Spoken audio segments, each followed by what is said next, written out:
वज़ू की सुन्नतें, वज़ू में 18 सुन्नतें हैं, इनको अदा करने से कामिल तरीके से वज़ू हो जाएगा, पूरा सवाब मिलेगा। वो जो हदीस में आया जिसने वज़ू किया और अच्छी तरह वज़ू किया, तो अच्छी तरह वज़ू से मुराद यही है, वज़ू की सुन्नतों का लिहाज रखा जाए ताकि पूरा सवाब मिले। तो सबसे नंबर 1 सुन्नत, पहली नंबर पर वज़ू की नियत करना। मसलन नियत कि भाई नमाज के लिए मैं वज़ू करता हूँ, कुरान पाक पढ़ने के लिए वज़ू करता हूँ, तो वज़ू की नियत, और नियत ज़बान से कहने की ज़रूरत नहीं है, दिल में दिमाग में इरादा कर लिया, दिल दिमाग में यही नियत होगी। नंबर 2 सुन्नत नंबर 2 बिस्मिल्लाहिर्रहमानिर्रहीम पढ़कर वज़ू करना। और बाज़ रिवायात में वज़ू की बिस्मिल्लाह वो अलग तरीके से आई है, बिस्मिल्लाहिल अज़ीम वल्हम्दुलिल्लाहि अला दीनिल इस्लाम। तो इस तरीके से हम वज़ू करें, यानी ये सुन्नत अगर हम इन सुन्नतों पर अमल करेंगे तो नमाज में जो भी इबादत करेंगे एक अलग ही चाशनी हमको महसूस होगी। आप इस पर तजर्बा भी कर देखें। सुन्नत नंबर 3 दोनों हाथों को पोंछों तक 3 बार धोना। सबसे पहले आपने नियत कर ली, नंबर 2 बिस्मिल्लाह पढ़ दी, फिर तीसरी नंबर 3 सुन्नत ये है कि दोनों हाथ पोंछों तक, गट्टों तक अच्छी तरीके से धो। सुन्नत नंबर 4 मिसवाक करना। और मिसवाक का जिक्र आ गया तो मिसवाक ये एक बारिश से ज़्यादा लंबी ना और एक बारिश से ना छोटी हो, इतनी कम से भी कम हो। और किसी भी आप चाहे नीम की बना ले या फिर उधरा की जो मार्केट में आती है, जो भी चाहे आप उसको कर सकते हैं। बुरुश से वो फ़वाइद हासिल नहीं हो सकते जो मिसवाक सीधी सादी इस लकड़ी में अल्लाह ताला ने रख दिए। तो इसलिए आप मिसवाक टूथपेस्ट करते हैं, ब्रश करते हैं, आप वो भी करते रहे, लेकिन मिसवाक का आप एहतमाम करें। मिसवाक के बहुत फ़वाइद है। सबसे बड़ा फ़ायदा मरते वक्त कलमा नसीब होगा। बहरहाल सुन्नत नंबर 4 है मिसवाक करना। अगर मिसवाक नहीं है बाई चांस तो हाथों से ही उंगली दांतों पर फेर ले, उंगली इस तरीके से ऐसे करना। सुन्नत नंबर 5 3 बार कुल्ली करना। सुन्नत नंबर 6 3 बार नाक में पानी डालना। 3 बार कुल्ली करेंगे और 3 बार नाक में पानी डालेंगे। और नंबर 7 है 3 बार ही नाक छिड़कना। नंबर 8 सुन्नत नंबर 8 हर उज़ू को, सुन्नत नंबर 6 रहेगा 3 बार नाक में पानी चढ़ाना।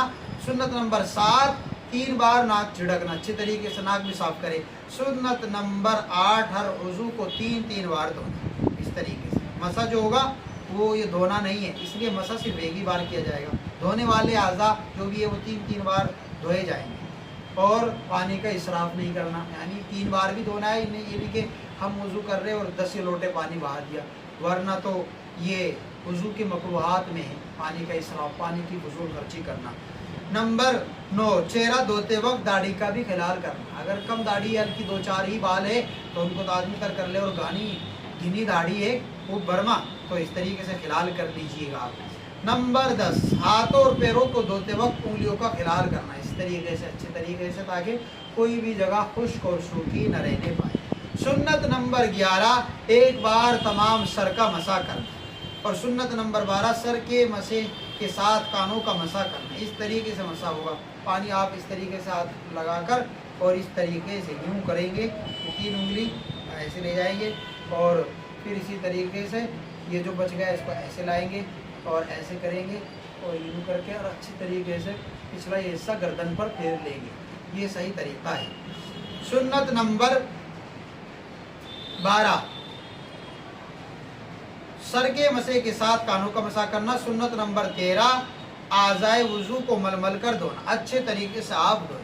सुन्नत नंबर 14 पेदर पे वज़ू करना, यानी मुसलसल लगातार, ये है पेदर का मतलब, यानी कि मुंह धोने के बाद फिर किसी और काम में लगे, फिर हाथ धो लिया, फिर और काम में लगे। सुन्नत नंबर 15 तरतीब वार वज़ू करना। तरतीब वार का मतलब कि पहले हाथ धोए जाएंगे, चेहरा धोया जाएगा, फिर इसी तरीके से कोहनी तक हाथ धोए जाएंगे।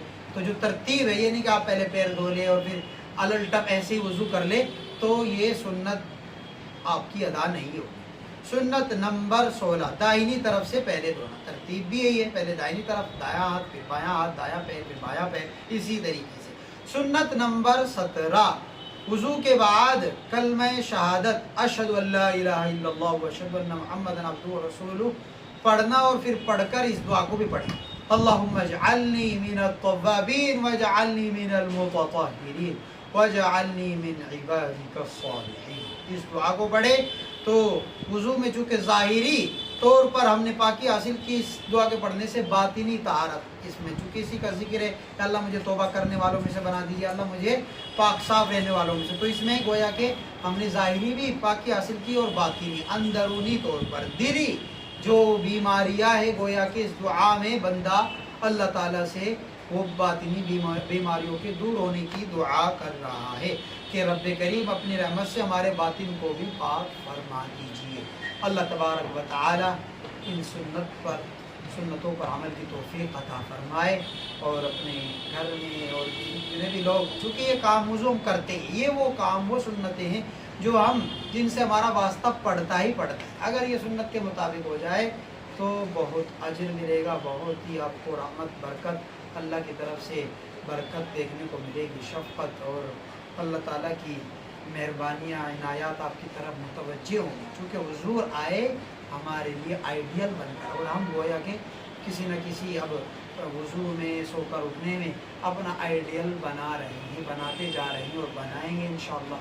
लक़द कान लकुम फ़ी रसूलिल्लाहि उस्वतुन हसना, तुम्हारे लिए रसूल की ज़िंदगी में आइडियल नमूना है, तरीक़ा है, ज़िंदगी गुजारने का एक ढंग है। अल्लाह तबारक व तआला अमल की